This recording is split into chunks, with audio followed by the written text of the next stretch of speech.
Welcome to Exec Class Up.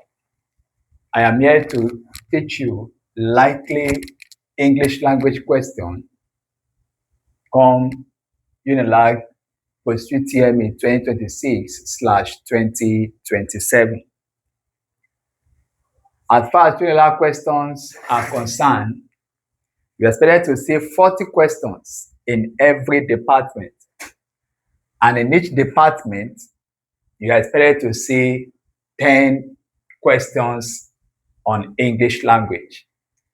So I want to take you on the questions that have been written on this board, which you are expected to see in your examination. First and foremost, they said choose the option which best completes the sentence. The place dash I met them was rather crowded. We have at where, we have wherein, we have at which, and we have in which. Now, take note of something, that whenever you have in and whenever you have what? At, they are not used the same way. First and foremost, the word at shows exact word, and the word in shows the word, the purpose of a particular place. So based on this question here, you said the place dash I met them was rather what? Crowded. The correct answer there is option D, which is in which I met them was crowded. Now take note of this, that whenever in and out is used at the same time, you first introduce your at before in. Look at this question. I met Tunde dash Kaduna dash Lagos dash Nigeria. And you are asked to put in your in versus your at. So I met Tunde dash Kaduna dash Nigeria. In this question here, based on still number one question, you are having two dashes in this question. You are asked to put the correct preposition. Is it in first before at, or at first before in? So when you have a question that is related to two dashes, the first thing that you use first is your what? Your at, followed by your what? Your in. I met Tunde at Kaduna in what? In Nigeria. But peradventure, if the question is one dash, I met Tunde dash Kaduna, you are not expected to use the word at. You are only asked to make use of your what? Your in. So I met Tunde in Kaduna. So that is what this option is all about. So whenever you are saying preposition in and preposition at, if it has two dashes, you make use of at before in. And if it has one dash, you make use of your what? Your in. So that is on that. Now, look at this question 2. We have singers singing together are referred to as dash. This is a topic under what? Group items. Or we call it what? Collective nouns. Is either you call it group items or collective nouns. What do you mean by collective nouns? When a group of things is being given a single name. So singers singing together are referred to as dash. Option A, we have band. Option B, we have choir. Option C, we have group. Option D, we have team. Now, like I earlier said, these are likely questions you are expected to see. Let's break it down step by step before picking the correct answer. Who are those that we use band for? We use band for what? For musicians. We use band for musicians. So when you see musicians, you say what? We can gather with what? A band of musicians. You use band for musicians. Now, when you talk about group, Group can be used for several things, but you can just mention what? Group of what? Group of people. You cannot say band of people. This one goes with what? Group of people. Then we have the third one, which is team. Team also can be used for several items, but we can say what? Team of what? Players. Team of players. So when you are talking about singers singing in the church, they are referred to as choir. And each person is called a chorister. Please take note of that. We hear so many students saying that what? I am a choir in my church. That is the wrong statement. You cannot be a choir in your church. You are only a chorister in your church. So singers singing together are referred to as choir. Please take note of that. I've been able to explain the band, the group, and the team. Now look at question 3. We have choose the option which best describe the word peer. Now, before we go to solving this question, I would like you to understand the word peer, or we call it what? A peer. These are principles under Concord. When a peer is used in a question, it mostly go with what? Singular noun versus singular what? Singular verb. A singular noun does not carry s, but a singular verb carries what? S. Now, choose the option which best describe the word peer. We have mother versus human. Mother versus human. Now, there are certain things that we are expected now. So we have two words here which most of the students couldn't find out the definition or the differences between both of them. We have a mother and a woman. When you hear the word mother and woman, yes, they said, is it present versus past? Is it opposite? Is it verb versus noun, or are they similar? First and foremost, before picking answers on certain things, let's try to what? Break down the word. We have the first one, which is a mother. Who is a mother? And we have the second one, which is what? Human. Who is a human? Now, a mother is someone that has a child. But a woman is someone that is a female. These are the difference between both of them. When a woman has a child, she has graduated to become a mother. A woman is someone that is a female. She can be called a girl, she can be called a spinster, she can be called any name. But note something, that even a mother is also referred to as a what? A female. So back to this question here, when you see a mother and a human, they are not present and past. They are not opposite. They are not verb and noun. They are regarded as what? Similar. Because both of them have something in common, which is what? Female. Are we together? Now, let's go to next question, which is number 4. Which of these has the same vowel as stealth? Now, listen up. Under this, there is something we call vowel sounds and consonant sounds. We have vowel sounds and consonant sound.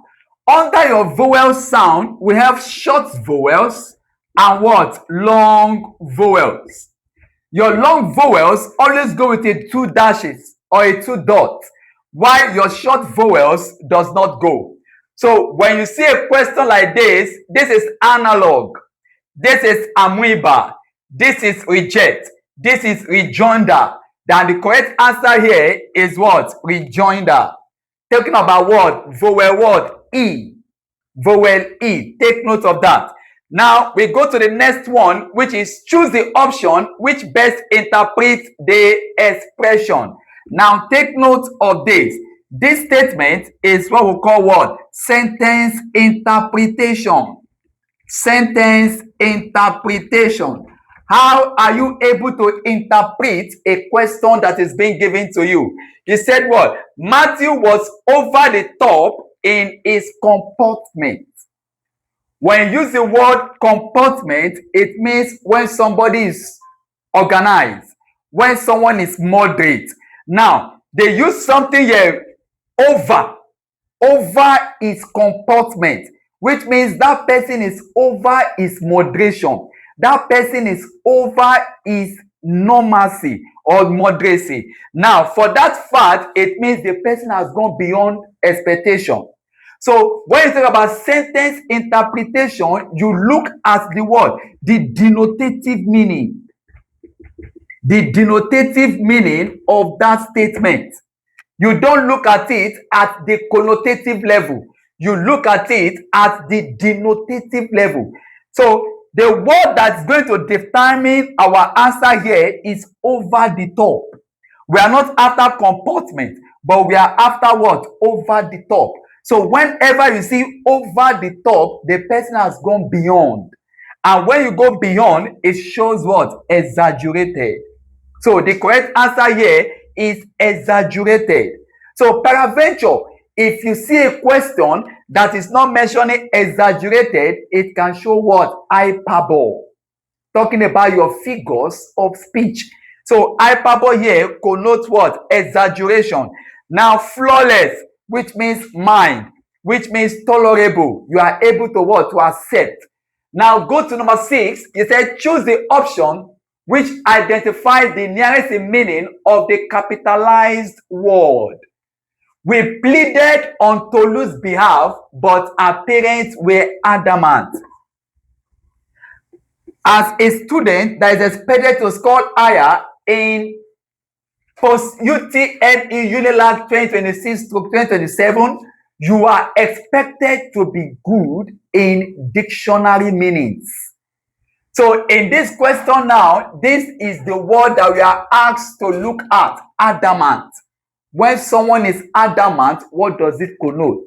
When someone is adamant, what does it connote? But you cannot answer a question outside the context. You can't answer a question outside the context. You are to answer the question based on the context. What do I mean by context?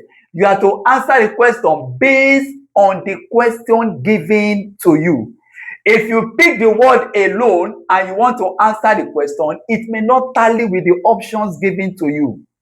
Are you with me? So you are to read the question before answering the word question. So let's go back to that question. He said, we pleaded on Tolu's behalf, but our parents were adamant. Tolu did something bad. People came to beg, but unfortunately, the parents said, no, we are not going to accept everything that you are saying. Then number A says what? Defensive. B, unoffended. C, unconcerned. D, unyielding.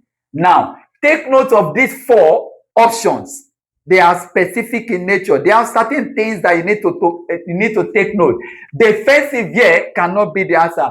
Unoffended, which means there is no offense. Unconcerned, which means it shows lackadaisical attitude. Then unyielding means that what? They are not ready to hear anybody. So the correct answer here is what? Unyielding. Adamant means unyielding, not ready to hear anyone. Like we earlier said, these are questions you are expected to see come post-UTME very soon. So unyielding here connotes what? Adamant. Question might come in diverse form and you may not see unyielding. What are likely words that you might see to relate to what? Unyielding. Unyielding also shows what? Being stubborn. Take note of that. Now we go to the word number 7, which is meaning of what? Antonyms. I want to believe every one of us should be able to what? To identify this. But where are they setting questions from? They are going to test you based on words. When you talk about antonyms, antonyms are words that are opposite in nature. Opposite in nature. So what do you need to do? Pick up dictionary, look up certain words from your dictionary, find out the opposite of those statements.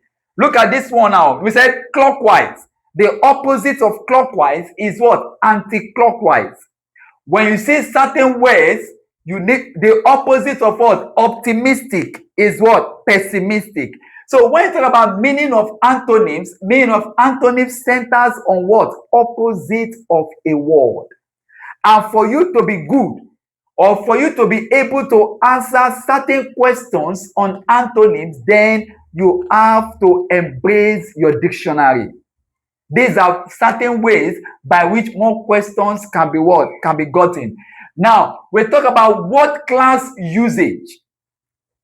In your level, there is no word like parts of what? Of speech.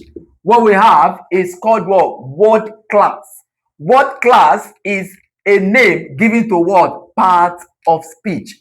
So if you are asked, what are word class, or which of the following is a word class? Which of the following is a word class? And you are giving what? Hyperbole. You are giving what? Noun. You are giving what? Personification. You are giving what? Irony. And they said, which of the following is a word class? Please take note that whenever you hear the word class, is talking about figures of speech. Sorry, whenever you hear the word class, is talking about what? Parts of speech. And what are parts of speech? Your noun, your verb, your pronoun, your adjective, your preposition, your conjunction. All these are what we call what? Word class. So please take note of that. That another name for word class is what? Part of speech. So based on this question here, which of the following is a word class? Then the correct answer here is what? Is a noun. Please take note of that. Now we go to the next one, which shows another sentence interpretation. It says, our eyes were red from crying.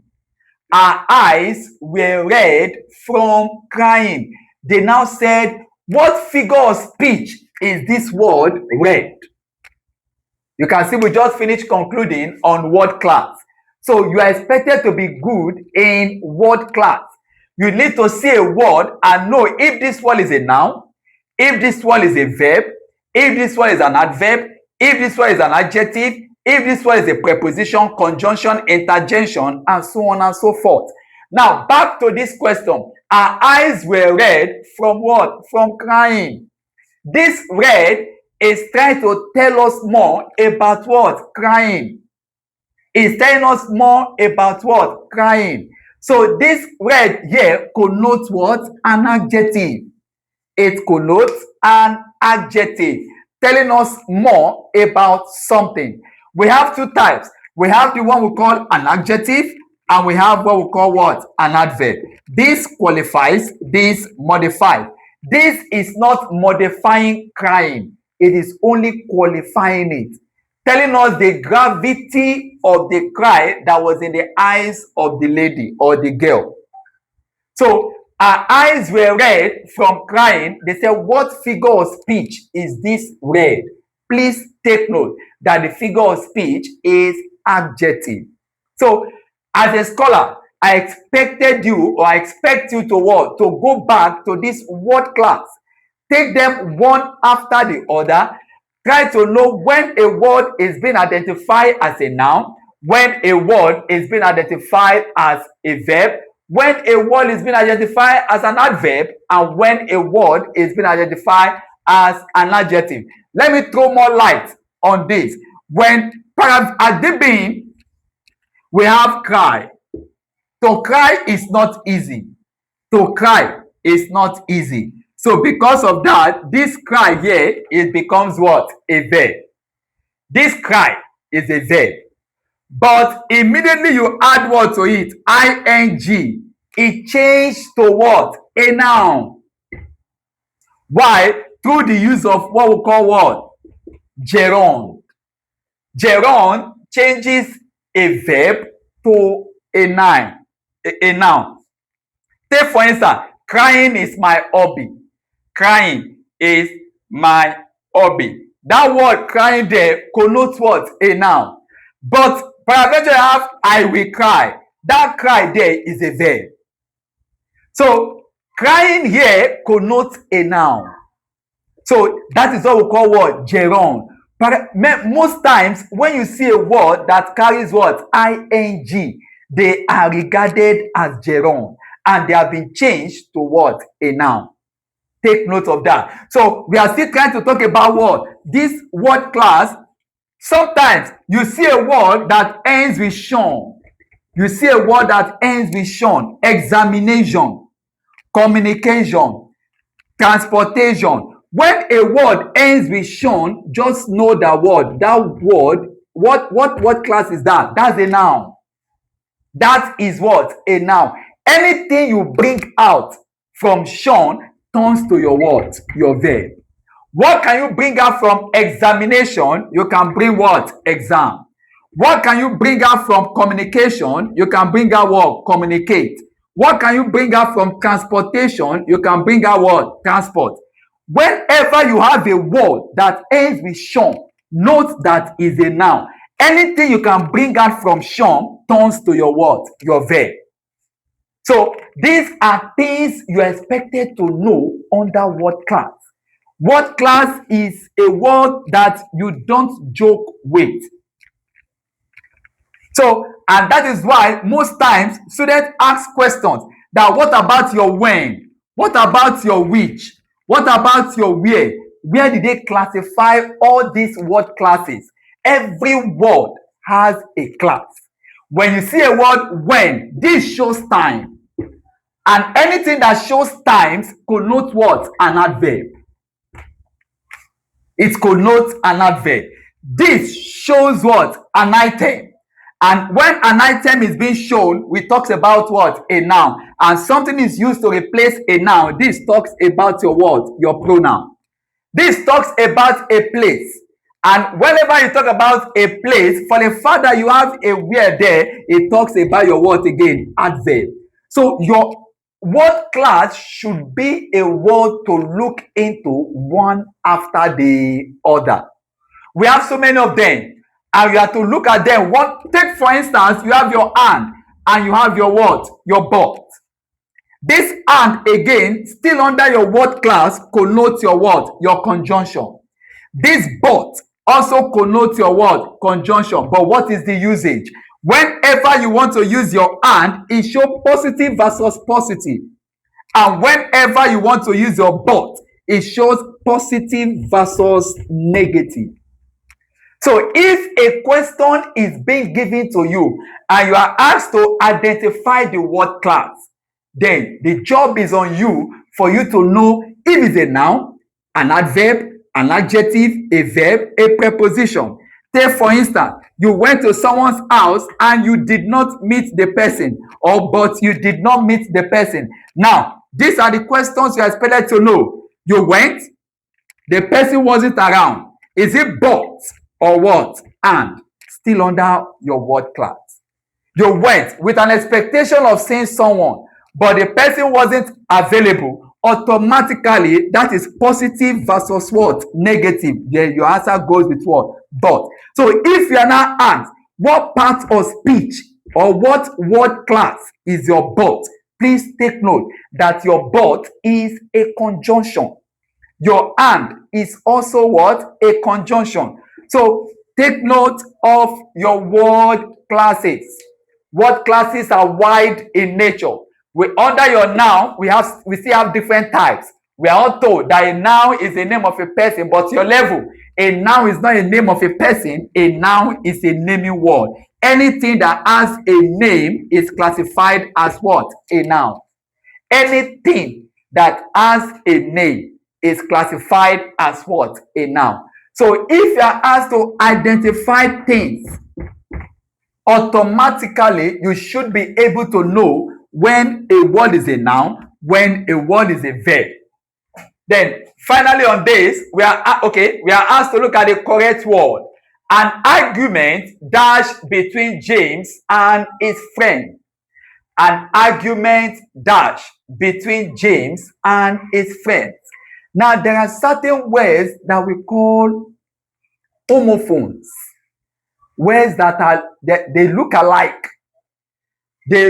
When you see them, you think something is wrong somewhere, but nothing is wrong. Yeah, they may look alike, but they did not have the same meaning, or they did not perform the same job. Now, before picking an answer, let's break everything one by one. An argument is an argument. Now, take note. You might be asked, on that word argument, when you are asked the word argue, it carries your word E. Take note. But when it comes to meant, you remove the word, your E. Just like the same thing as your word, pronouns. When you pronounce, the O is there. When it changes to ciation, you remove your word, your O. It turns to what? Pronoun. N-U-N. N-U-N. But if it is pronoun, your O is also what? Also there. So these are things you need to take note of. So I've just been able to explain our argument that there is no E when talking about argument. But when talking about argue, then it has what? E. Now, this argue again has two types. This argue has two types. You know, we are trying to expand our knowledge based on questions you expected to see in your exam. When you talk about argue here and argue here, they are not the same. Argue here on a matter, but argue here talks about what? On a price. You went to a market and you expected to buy something and you are trying to exchange the price with the person. How much is this? He says 2,000. What about 1,500? I cannot pay 1,700. What about 1,000? Both of you are what? Arguing. Now it is not argue. You are what? You are arguing. So when you are arguing on a price, it's different from when you are arguing on a matter. So arguing on a matter is A-R-G-U-E. But arguing on a price is what? H-A-G-G-L-E. Now, back to this question, an argument dash between James and his friend. We have ensued, we have ensnared, we have encountered, we have ensured. And we are asked to pick in the correct word, answer. Now, an argument dash between, that is, an argument came up. An argument what? Came up. Even if you don't know the correct answer here, we still have what we call principle of elimination method. How do I pick an answer that is correct, despite the fact I don't know the options that are given to me? So an argument cannot encounter. This is wrong. Ensure means what? To be certain about something. An argument certain between James and his friend. So this is wrong. Now, an argument ensnared. Ensnared means what? To be captured. To be kept in a particular place. So an argument did not keep them in a particular place. So this is also what? Wrong. Then an argument ensued means what? An argument came up between James and what? Friend. And his friend. So the correct answer is what? Ensue. Now, please take note. You are expected to get familiar with your dictionary words. These are also secret to passing your post-UTME exam. Now, we have this here, which is opposite of clockwise. I believe we all know that. Now, when you hear the word opposite of clockwise, then you talk about what? Anti-clockwise. Opposite of clockwise is anti-what? Clockwise. So when questions of this nature are being given to you, you are expected to what? To look at the option critically before picking your answers, especially on the area of your word class. your word class group. On the area of word class group.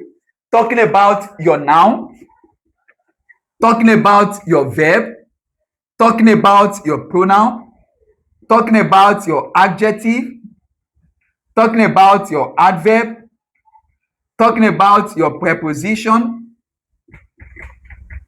talking about your interjection, talking about your exclamation, talking about your conjunction, and talking about your article. Students always ignore this. Article. This is another word class that is making students fail certain questions. Take, for instance, you are being asked a question of this format.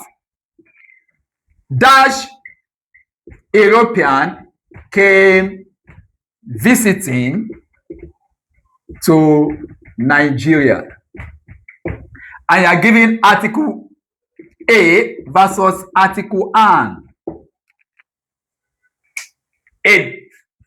Dash European came visiting to what? Nigeria. And you are asked, is it article A or article an?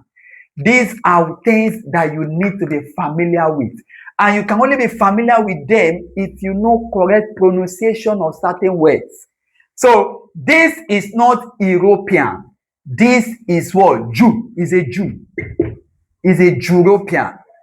A European is not an European. It is not European. It is called what? A European.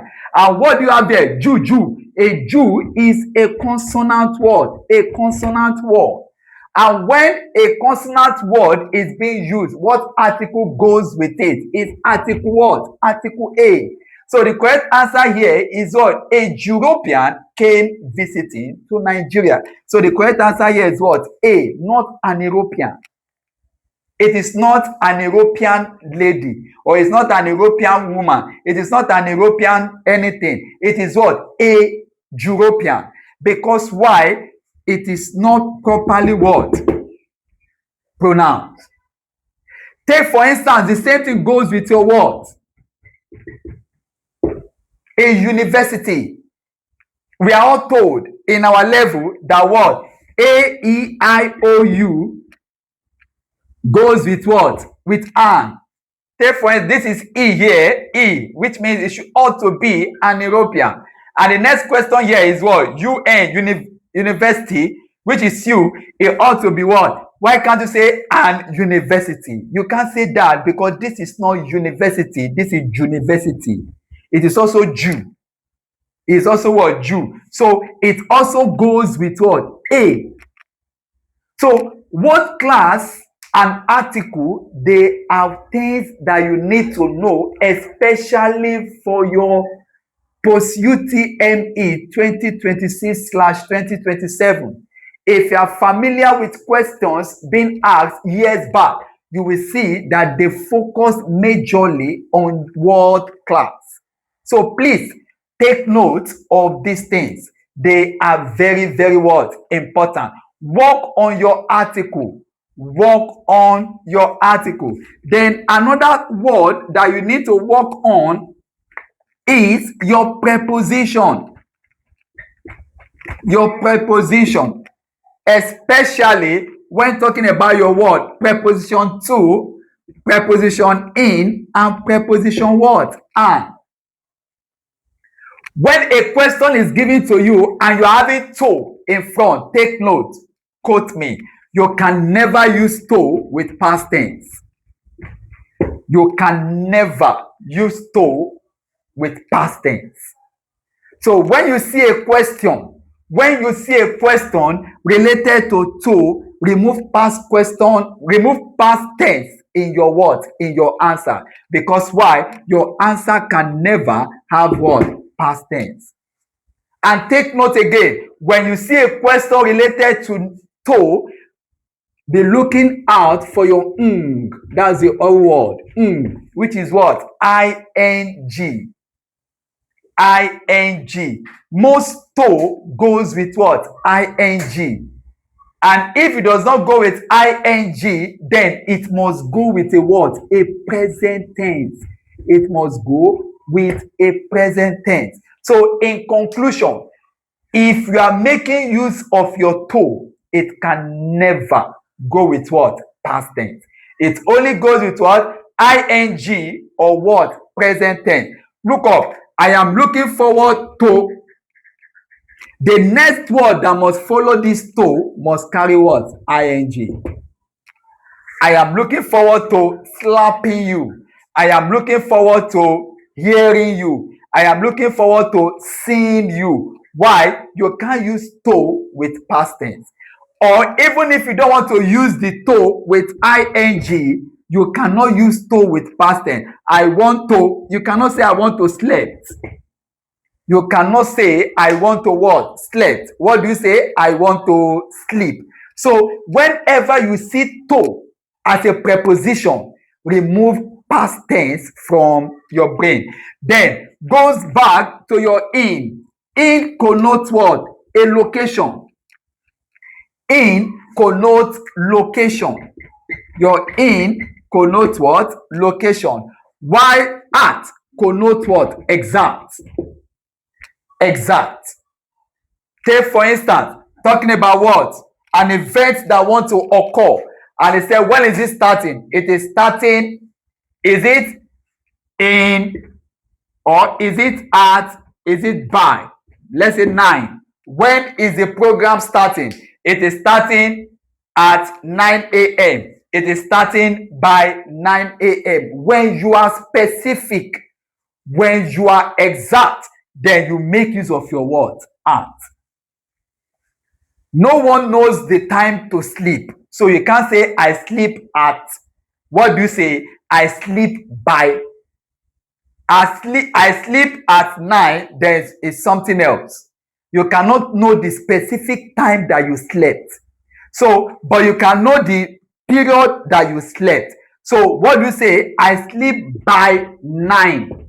It may be what? To 9. It may be after what? 9. It may even be to 10. But it is still range of what? 9. But when it comes to what? Like tonight, it may showcase what? The time a news is being read. News is being read at 9 a.m. At what? 9 a.m. Or news is being read at 9 p.m. So you can't say news is being read by 9 p.m. That's the wrong statement.